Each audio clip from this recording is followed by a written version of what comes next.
அனைவருக்கும் வணக்கம். நான் மக்கள் கலை இலக்கிய கழகம் மாநில ஒருங்கிணைப்பாளர் தோழர் ராமலிங்கம் பேசுகிறேன். இந்த வீடியோ பதிவு என்பது வருகிற 1ஆம் தேதி இந்த நாட்டுடைய பிரதமர் மோடி அவர்கள் வருகை தர இருக்கிறார். இந்த வருகை என்பது ஏதோ தேர்தலுக்கான ஒரு நடவடிக்கையாக மட்டும் இதை பார்க்க முடியாது. இது முழுக்க முழுக்க திருப்பரங்குன்றத்தை மையம் கொண்டு திருப்பரங்குன்றத்தில் RSS இந்து முன்னணி பிஜேபி கும்பல் தொடர்ந்து சர்ச்சையை ஏற்படுத்தி ஒரு கலவரத்தை நடத்த வேண்டும் என்ற நோக்கத்தில் செயல்படுகிற கும்பலுக்கு ஆதரவாகவும் வலு சேர்க்கும் விதமாகவும் தன்னுடைய வருகை என்பது இருக்குது அப்படிங்கிறதை வன்மையாக இந்த பதிவு மூலமாக கண்டனமாக தெரிவித்துக் கொள்கிறோம். ஏனென்று சொன்னால் அவர்களுடைய எல்லா கோயிலுக்கும் இன்றைக்கி போகிறது, இன்றைக்கி எல்லா இடத்தையும் தரிசிக்கிறாரு அப்படின்றத பல பேர் பேசுகிறாங்க. அது உண்மைதான். அந்த அடிப்படையில் நம்ம இதை பார்க்க முடியாது. ஏன் என்று சொன்னால் திருப்பரங்குன்றம் என்பது கடந்த 1.5 வருடங்களாக தொடர்ந்து ஒரு சர்ச்சையை ஏற்படுத்தி தொடர்ந்து கலவரத்தை ஏற்படுத்தி வருகிறது RSS இந்து முன்னணி பிஜேபி கும்பல். டிசம்பர் 24 2024 பார்த்தீங்கன்னா தொடர்ந்து ஆடு கோழி பலியிடுற விஷயத்தை கையில் எடுத்துக்கொண்டு மிகப்பெரிய ஒரு சர்ச்சையை ஏற்படுத்தினார்கள். அப்போ இவர்களுடைய கடந்த கால வரலாறு என்பது பார்த்தீங்கன்னா தீபம் என்பது தான் 1994 துவங்கப்பட்டுச்சு. இன்றைக்கு அந்த தீபம் என்ற விஷயத்தை கையிலிருந்து விட்டுட்டு ஒரு கட்டத்தில் ஆடு கோழிங்கிற அந்த விஷயத்தை கையில் எடுக்கிறார்கள். அந்த பிரச்சனை இது ஊடாக தான் என்ன பண்ணுறாங்க, அதை மக்கள்கிட்ட தொடர்ந்து புனிதத்தை கெடுக்கிறாங்க. மலையில் போய் இப்படின்னா பண்ணுறாங்க, ஏதோ தர்காவை கட்டிட்டாங்கன்னு சொல்லி ஒரு பொய்யான வீடியோக்களை போட்டு மக்கள்கிட்ட ஒரு பொய் செய்தியை பரப்புனாங்க.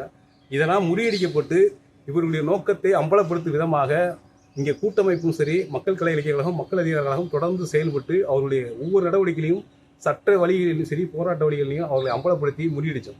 ஆனால் இன்றைக்கு அவர்கள் தொடர்ந்து அதை பின்வாங்கவில்லை. தொடர்ந்து மீண்டும் மீண்டும் தங்களுடைய நோக்கத்தை நிறைவு செய்யும் விதமாக இன்றைக்கு சட்டத்தின் வழியிலாக தன்னுடைய அதிகார மட்டத்தை கையில் வைத்துக்கொண்டு எல்லாத்தையும் நிறைவேற்றி வருகிறார்கள்.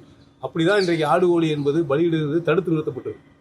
அங்கு காலங்காலமாக சந்தனக்கூடு நடத்தி கொடியேற்றக்கூடிய நிகழ்ச்சியை கூட இன்னைக்கு என்ன பண்ணாங்க, ஒரு நிபந்தனை என்கின்ற பெயரில் கண்டிஷன் கொடுத்து ஒரு 50 பேர் தான் போய் வழிபடணும், கொடினா மேலே ஏற்றக்கூடாது அப்படின்னு சொல்லி அந்த கொடி கட்டுனதை கூட இன்னைக்கு அவுத்து அந்த கொடி மேலே கட்டின 17 பேர் மேலே FIR போட்டிருக்காங்க. அந்த கொடி ஏற்றக்கூடிய இடம் என்பது கோயில் சார்ந்த இடம், அது தீபம் ஏற்றுற இடம்னு சொல்லி நீதிபதி GR சுவாமிநாதன் அவர்களை வைத்துக்கொண்டே அவர்களுடைய நோக்கத்தை நிறைவு செய்தார்கள். எப்படி ஆடு கோழி பலிவிடுவதை தடுத்து நிறுத்தினார்களோ அங்கே தீபம் ஏற்றலாம் அப்படிங்கிற ஒரு நிலைமையை உருவாக்கி வருகிறார்கள். இந்த நோக்கம் என்பது ஒரு மத நல்லிணக்கத்தின் அடையாளமாக மரபாக இருக்கக்கூடிய சான்றை அழிப்பது, ஒழிச்சு கட்டுவது, ஒரு பண்பாட்டை ஒழிப்பது அப்படிங்கிறதான் அதில் நம்ம புரிஞ்சுக்க வேண்டியது. ஏன்னா ஒரு பண்பாட்டை அழிச்சிட்டின்னு சொன்னால் ஈஸியாக அவனுடைய நோக்கத்தை அடுத்த கட்டத்துக்கு நகர்த்திடும். அப்போ அந்த பண்பாட்டை அழிக்கணும் அப்படிங்கிறது தான் அவங்களுடைய நோக்கம்.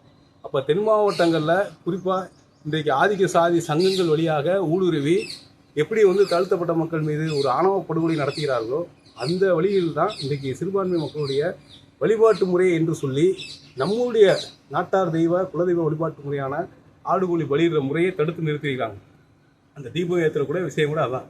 அப்போ காலங்காலமாக ஆகம முறைப்படி ஏற்றப்பட்ட வழிபாட்டு முறையை கூட இவங்க என்ன பண்ணுறாங்க, இங்கே தான் ஏற்றணும்னு சொல்லி ஒரு நிர்பந்தம் உருவாக்குறாங்க, கலாச்சாரத்தை மாற்றுறாங்க. இப்போ இந்த வழிமுறைகளை நாம் சூழ்ச்சிகளை புரிந்து கொள்ள வேண்டியிருக்கு. இந்த நடவடிக்கைகளை நாம் எப்படி தொடர்ந்து போராட்டத்தின் மூலமாக முடிவெடுத்தோமோ அந்த மாதிரி தான் இப்போ மோடியினுடைய வருகை என்பதும் நாம் பார்க்க வேண்டியிருக்கு. ஏதோ அவர் வந்துட்டு போகிறாரு அப்படின்ற மாதிரி இல்லை. இன்றைக்கு இருக்கக்கூடிய இந்த கும்பல் மீண்டும் ஒரு சர்ச்சையை ஏற்படுத்துவார்கள். தொடர்ந்து வர சட்டமன்ற தேர்தலில் எதிரொலிக்கும்னு சொல்லி இன்று நேற்று முதல்ல ஜூன் 8ஆம் தேதி அமித்ஷா, இந்த நாட்டுடைய உள்துறை அமைச்சராக இருக்கக்கூடிய அமித்ஷா அவர்கள் பேசும்போது கூட ஏதோ திருப்பரங்குன்றம் வர சட்டமன்ற தேர்தல் எதிரொலிக்கும் அப்படின்னு சொன்னாங்க. இப்போ அந்த சட்டமன்ற தேர்தலை மையப்படுத்தி தான் இவர்களுடைய நோக்கம் என்பது இருக்குது. அப்போ ஒருபோதும் தமிழக மக்கள் இதை அனுமதிக்க மாட்டார்கள். இந்த தமிழ்நாட்டில் திருப்பரங்குன்றத்தில் அந்த மக்களுடைய பிரச்சனை என்பது வேறு. ஏன்னா அங்கே வாழக்கூடிய பெரும்பான்மை மக்கள் இந்துக்கள் முருக பக்தர்களுடைய பிரச்சனை என்பது வேறு. ஏன்னா அங்கே இன்றைக்கி ரயில்வே ட்ராக்கில் டெய்லி அடிபட்டு சாகிறாங்க. அங்கே ரயில்வே சுரங்கப்பாதை வேணும்னு சொல்லி கேட்குறாங்க. அதை அமைக்கிறதுக்கு இந்த அரசாங்கம் தயாராக இல்லை. அதற்கு தடையாக இருப்பது இந்த மோடி அரசு.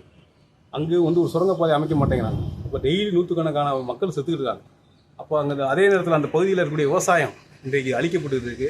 அதை மாறுவாடி சேட்டுகள் இன்றைக்கி ஆக்கிரமித்து அந்த பகுதியில் இருக்கக்கூடிய விவசாயத்தை கூட ஒழிச்சுக்கிட்டு இருக்காங்க. எப்படி மீனாட்சி அம்மையங்களை சுற்றி இன்றைக்கி சேட்டு மாறுவாடிகளை ஆக்கிரமித்தார்களோ அதே போல் இன்றைக்கி திருப்பரங்குன்றதையும் இன்றைக்கி ஆக்கிரமிக்கிற வேலையை சேட்டு மாறுவாடி கும்பல் வேலை செஞ்சுருக்காங்க.